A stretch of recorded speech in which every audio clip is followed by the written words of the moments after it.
Hello everyone, welcome to industrial engineering. इस channel पर हम इंडस्ट्रीज में किस तरह का वर्क होता है उसके बारे में डिस्कस करते हैं। बहुत सारे टेक्निकल टर्म्स को समझते हैं, अलग अलग प्रोसेस को डिस्कस करते हैं जो इंडस्ट्रीज में काम करते समय काफ़ी हेल्प करते हैं। आज के इस वीडियो में हम इनवर्ड इंस्पेक्शन के बारे में जानेंगे। इसे कई कंपनीज में इनकमिंग इंस्पेक्शन भी कहा जाता है। चलो तो फिर स्टार्ट करते हैं कि क्या होता है इनवर्ड इंस्पेक्शन एंड इसके कौन कौन से स्टेप्स होते हैं। इनवर्ड इंस्पेक्शन या फिर इनकमिंग इंस्पेक्शन मीन्स आपके कंपनी में बाहरी सप्लायर से आए हुए मटेरियल का इंस्पेक्शन करना। अब ये मटेरियल मेनली दो कैटेगरीज में डिवाइड होता है। First category is raw material and second one is bought out material. Raw material means ऐसा मटेरियल जिसके ऊपर प्रोसेस करके फिनिश गुड बनाया जाता है, जैसे plate, pipes, angle, channel, beam etcetera. और बॉट आउट मटेरियल मीन्स ऐसा मटेरियल जो सिस्टम में डायरेक्टली यूज़ होंगे या फिर किसी प्रोसेस में कनेक्ट होंगे, जैसे flanges, motor, pump, fan, relief valves, ball valves, actuators, gauges and instruments. तो ये दोनों मटेरियल का इंस्पेक्शन मेथड अलग अलग होता है। अभी हम इंस्पेक्शन करने के स्टेप्स देखेंगे कि जब भी मटेरियल कंपनी में आता है तो उसे प्रॉपर तरीके से कैसे चेक किया जाता है। मटेरियल कंपनी में आने से पहले का थोड़ा बैकग्राउंड प्रोसेस बताता हूँ। कंपनी में परचेस डिपार्टमेंट होता है जिसमें परचेस पर्सन अलग अलग सप्लायर को मटेरियल डिस्क्रिप्शन भेज के उनसे कोटेशन लेते हैं। फिर जिसका भी कोटेशन लोअर आता है नॉर्मली उसे ही ऑर्डर प्लेस किया जाता है।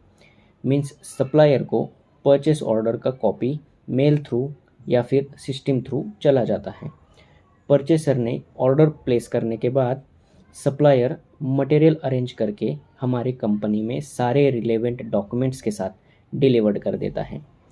इस रिलेवेंट डॉक्यूमेंट्स में नॉर्मली हमारे कंपनी का परचेस ऑर्डर, सप्लायर का इनवॉइस और चालान कॉपी, मटेरियल सर्टिफिकेट्स और technical data sheet etcetera documents होते हैं। तो हर क्वालिटी इंजीनियर को ये बात ध्यान रखना है कि ऊपर के सभी डॉक्यूमेंट्स इंस्पेक्शन के समय आपके साथ होना ज़रूरी है। पहला सबसे इम्पॉर्टेंट डॉक्यूमेंट है परचेस ऑर्डर। हमारे परचेसर ने क्या ऑर्डर दिया है इसका डिटेल डिस्क्रिप्शन पीओ में होता है। तो वही मटेरियल कंपनी में रिसीव हुआ है या फिर नहीं ये हमें पता करना होता है।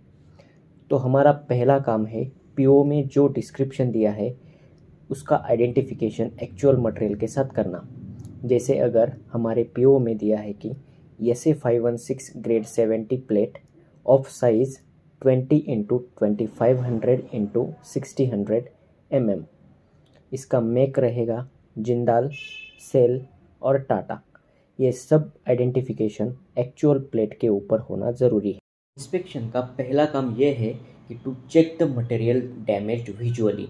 अभी अगर प्लेट या फिर पाइप है तो विजुअली उसे चेक करना है कि उसमें पिटिंग मार्क्स या फिर हेवी डेंट्स है कि नहीं। फिर उसका साइज़ चेक करना है पीओ के हिसाब से।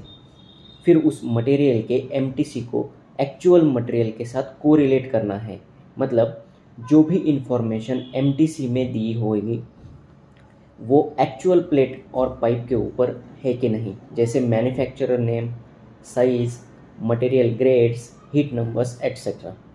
अगर एमटीसी में दी गई इंफॉर्मेशन एक्चुअल मटेरियल के साथ मैच नहीं होती या फिर मटेरियल के ऊपर कुछ भी इंफॉर्मेशन नहीं होता है तो उस मटेरियल को हम रिजेक्ट भी कर सकते हैं और उसको एक्सेप्ट करने का अलग एक मेथड होता है, जिसमें कि वो प्लेट या फिर पाइप का किसी एक कॉर्नर का पीस कट करके NABL लैब में टेस्ट करके लेना और chemical and mechanical properties match हो रही है या फिर नहीं वो चेक करना। ये करने के बाद हम लैब रिपोर्ट के आधार पर मटेरियल को एक्सेप्ट और रिजेक्ट कर सकते हैं। ये सब हमें हमारे इंस्पेक्शन रिपोर्ट में रिकॉर्ड कर लेना है।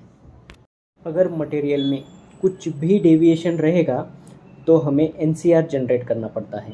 NCR means non conformance report. फिर ये NCR engineering and quality head से डिस्कस करके एप्लीकेशन पॉइंट ऑफ व्यू उस मटेरियल को एक्सेप्ट और रिजेक्ट कर सकते हैं। अगर मटेरियल एक्सेप्ट होता है तो वो स्टॉक में चला जाता है, और अगर रिजेक्ट होता है तो वो परचेसर उस कंसर्न सप्लायर को इंटीमेट करके मटेरियल वापस रिटर्न भेज देता है और नया मटेरियल फिर से ऑर्डर कर देता है।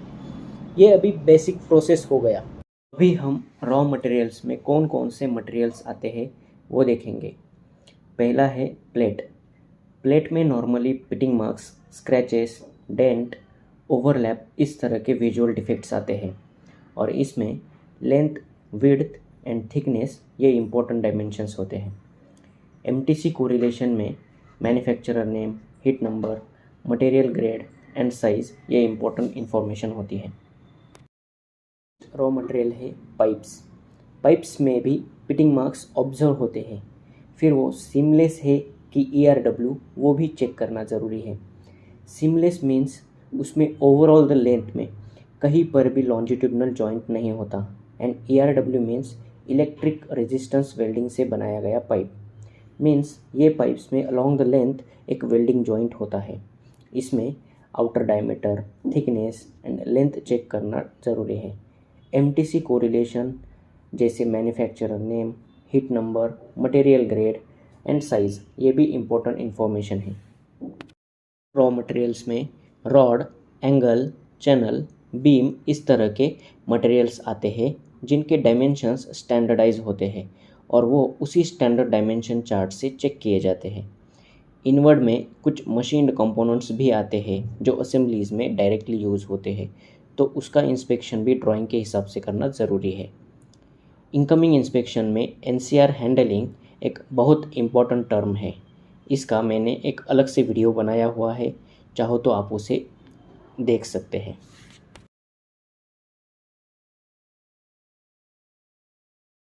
इनवर्ड इंस्पेक्शन में सेम मटेरियल्स की क्वांटिटी बहुत ज़्यादा है, जैसे 200 या फिर 500, तो आपको हर एक पीस का सिंगल इंस्पेक्शन करना ज़रूरी नहीं होता, और ये फिजिबल भी नहीं है। तो इसके लिए एक टेक्निक है, उसे सैम्पलिंग मेथड कहते हैं। सैम्पलिंग मीन्स एक लॉट में से कुछ रैंडमली पीसेस उठाना और उनका इंस्पेक्शन करना, और उसके आधार पर पूरे लॉट को एक्सेप्ट और रिजेक्ट करना। आई थिंक अभी तक मैंने सारी इन्फॉर्मेशन देने का ट्राई किया है। अगर आपको लगता है कि आपके कंपनी में कुछ अलग सा प्रोसेस फॉलो करते हैं तो प्लीज़ कमेंट बॉक्स में ज़रूर बताना, और वीडियो अच्छी लगी तो शेयर, सब्सक्राइब एंड लाइक ज़रूर करना। Thanks for watching this video. Bye bye, have a good day.